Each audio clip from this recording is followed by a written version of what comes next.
ભાભરને અન્યાય ક્યાં સુધી? હબગણાતા શર્મા એસટી ડેપોને જીઆઈડીસી જેવી સુવિધાઓ આપવા ઉગ્ર માંગ. બનાસકાંઠા જિલ્લાનું વેપારી મથક અને સરહદી વિસ્તારનું કેન્દ્ર ગણાતું ભાભર શહેર આજે પણ પાયાની અનેક સુવિધાઓ માટે વલખા મારી રહ્યું છે. ભાભર અને આજુબાજુના સેંકડો ગામડાઓના વિકાસ માટે અત્યંત જરૂરી એવા નવા એસટી ડેપોને જીઆઈડીસી ઔદ્યોગિક વસાહતની સ્થાપના ક્યારે થશે તેવો સવાલ સ્થાનિક જનતા અને વેપારી મંડળો દ્વારા ઉઠાવવામાં આવ્યો છે. ભાભર એ થરાદ, રાધનપુર અને સુઈગામ જેવા મહત્વના માર્ગોને જોડતું જંકશન છે. અહીંથી દરરોજ હજારો મુસાફરો, વિદ્યાર્થીઓ અને નોકરિયાતો અવરજવર કરે છે. હાલમાં ઉપલબ્ધ પરિવહન સુવિધા અપૂરતી છે. રાત્રિ સમય કે લાંબા અંતરની બસ માટે મુસાફરોએ કલાકો સુધી રાહ જોવી પડે છે.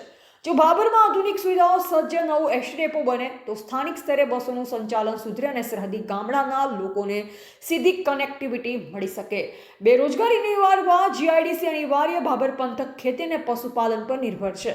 અહીં એરંડા, રાયડો અને જીરાનું ઉત્પાદન થાય છે. તેમ છતાં અહીં પ્રોસેસિંગ યુનિટ્સ કે ઉદ્યોગોનો અભાવ છે.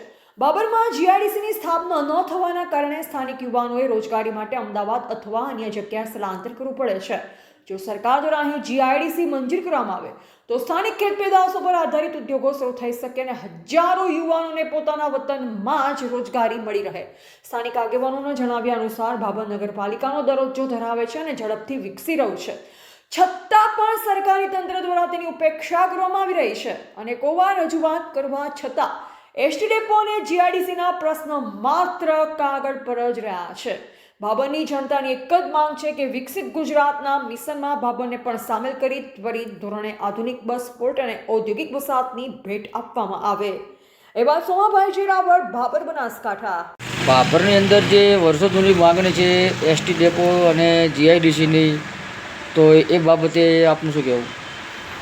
ભાભર એ વાવ-થરાદ જિલ્લાનું બીજા નંબરનું એક મથક છે, તાલુકા મથક છે, નગરપાલિકા વિસ્તાર ધરાવતું મથક છે અને આજુબાજુ 100 થી 150 ગામના લોકોને રોજગારી, ધંધાર્થે, વેપારાર્થે અને અભ્યાસથી ભાભરમાં આવવું પડે છે.